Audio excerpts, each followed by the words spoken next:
Welcome to a new series on this channel, where I'll be criticizing some of the worst influencers the internet has to offer. Today we'll be discussing Jake Doolittle, one of the most generic breadtubers on this platform. If you don't know what a breadtuber is, it's a loose collective of online creators who express viewpoints from the far left, and usually respond to content made by the far right. Now, I myself don't think there's anything wrong with making fun of idiots like Ben Shapiro and Matt Walsh, but what I don't like is how these creators always act as if they have the moral high ground, and ignore nuance in any given situation. Hassan Piker is the biggest example, though other names in this loose collective include Noah Samson, Ethan is Online, Nick is Not Green, D'Angelo Wallace, and a bunch of other copycats. Now, this isn't a political video, rather I want to criticize Jake Doolittle on a content level and explain why he's a shit YouTuber, starting with a lot of these breadtubers have a similar setup to each video. Just find content from a far right influencer, set up your half decent microphone, and just start talking like you're trying to stay quiet in a library. I understand that my skin doesn't look the greatest. I've been posting a video every single day for almost 2 months. It stresses me out, I get acne, and then with my acne, when I get stressed out, I pick at it. If you want to feel good about your skin, then you can use my skin as skinspo. Jake Doolittle is super boring. I can barely make it through his content. I don't even know how he can. Oh wait, he is an editor. Bless that poor soul. Jake just spats out the same repetitive, uninspired content over and over again, multiple times a week. He'll latch on to whatever drama is going on that day and add nothing new or interesting to it. An example of this is his video on that conservative rapper who made the Target diss track. It's 14 minutes of him just sitting there, reacting to it, while only adding on really unfunny jokes.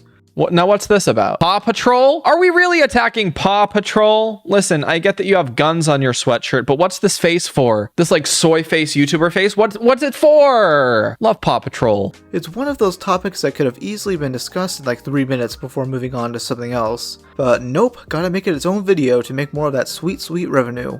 Another thing he'll do is react to past content that he thinks hasn't aged well. His Jeff Dunham video is him, again, just sitting there, watching some of his stand-up and going, ooh, that's kinda racist, I think. It's fascinating to me that a comedian who bases all of his characters off of stereotypes, dangerous stereotypes if you will, is still one of the top-selling comedians of all time. What I'm about to show you is Jake's content in a nutshell.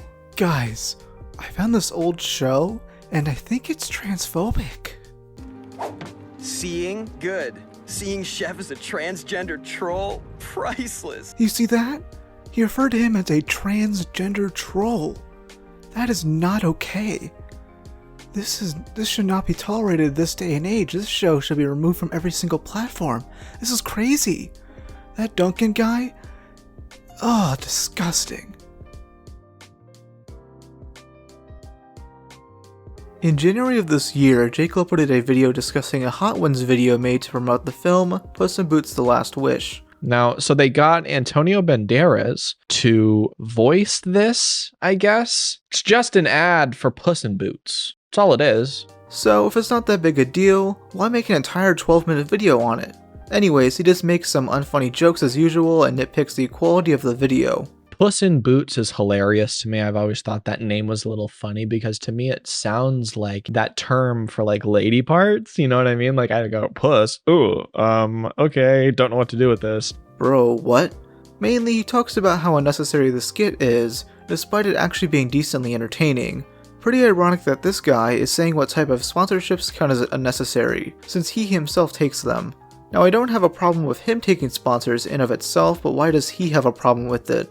And even if there was something to criticize, he does it in such a boring and monotone way. If you cropped out the hand and it was just his face, it would look like someone overseas begging their family to pay their ransom. But the worst part about this video is this clip. It's not even so Puss, strong, cats says. notoriously have 9 lives, but you're on record as saying that this is your last one. Yeah. That's kind of depressing. We're going to introduce children to their mortality early. You've been on record as saying that this is your last life. Cats have 9 lives and you've used 8 of them. It seems like the next time that you perish, you'll actually perish. It was nice knowing you, and you better fucking hope the check clears before you croak. Yep, this numbnut thinks family-friendly movies can't discuss death.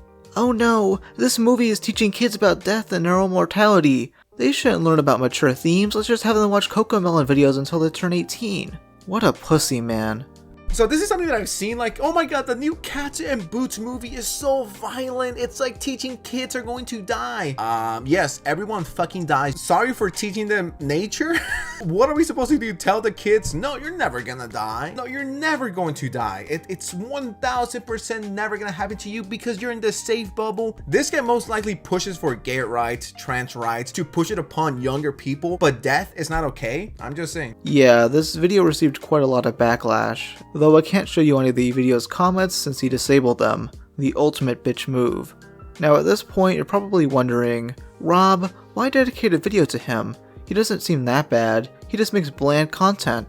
Well, things get worse from here. So Orange Peanut, for those of you who don't know, is a commentary channel and troll YouTuber who likes to get a rise out of unfamiliar viewers. The best example of this is his Chris Tyson video, where it seems like he'll be criticizing Chris over transitioning. But instead he gives a pretty based take on how Chris has been boring for years. Nobody should be giving this much of a shit about the situation.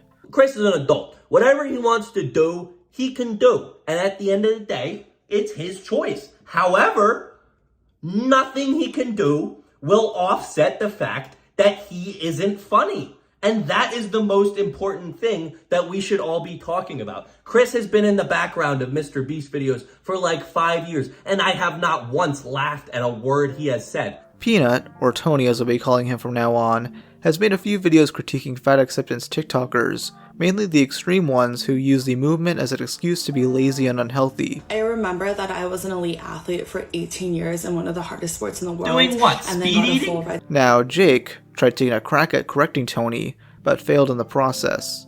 In December 2022, Jake uploaded, "Fat acceptance is a bad thing," where he calls out Tony for being fatphobic and being a big meanie.